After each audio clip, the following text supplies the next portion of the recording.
पुजारी रहता था।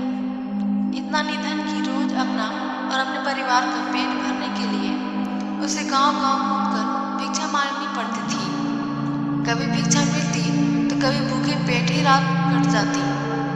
उसकी पत्नी संस्कारी और समझदार, पर घर में खाने को कुछ नहीं और ऊपर से 7 बेटियां जो एक से बढ़कर एक सुंदर मानो राजकुमारियां हो।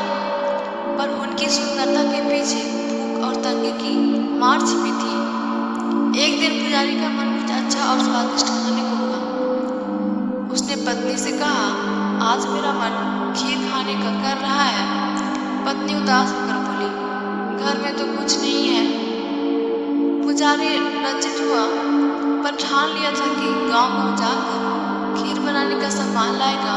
और सचमुच किसी ने चावल दिया, किसी ने दूध, किसी ने घी और किसी ने शक्कर। पुजारी सब कुछ जुटाकर वह खुशी-खुशी घर लौट आया। पत्नी ने खीर बनाने में मन लगा दिया। खीर की खुशबू पूरे घर में फैलने लगी। पर तभी वह पानी लेने चली गई बाहर।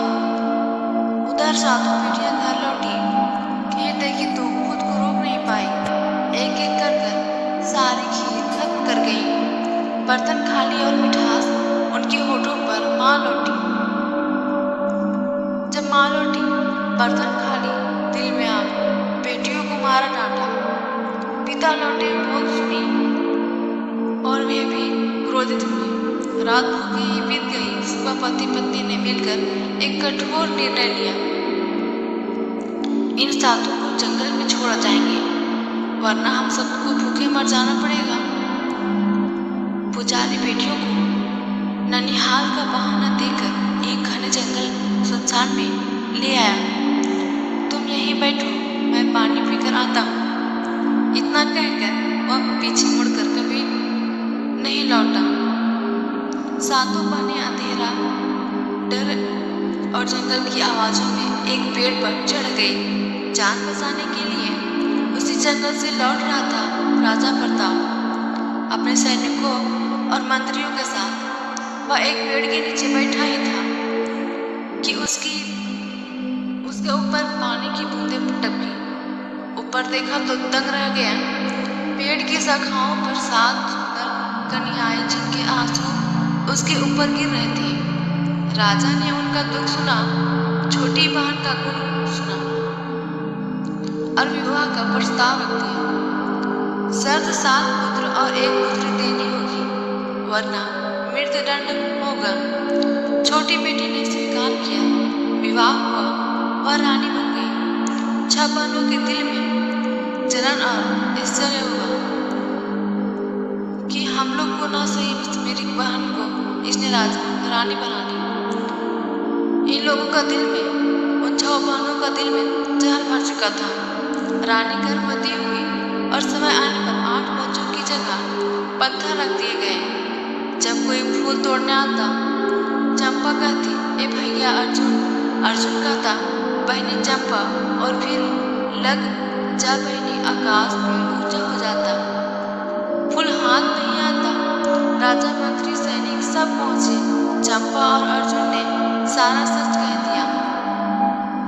रानी की आंखों में आंसू पेड़ों पर गिरे और वे 8 बच्चे जीवित होकर दौड़कर मां के से लिपट गए।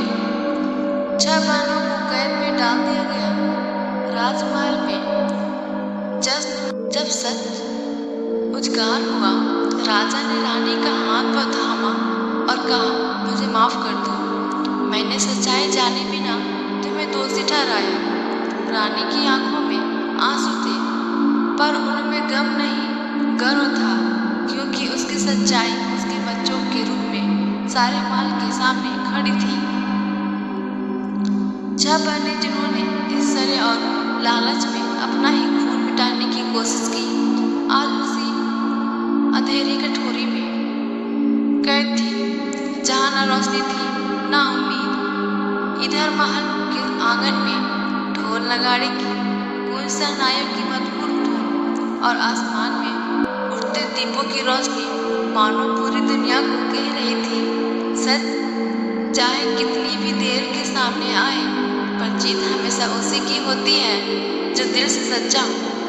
और उसके दूसरों के लिए नेक सोच रखो।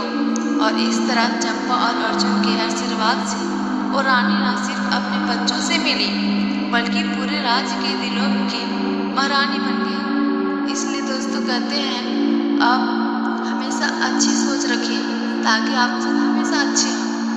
भगवान आपके साथ भला करे।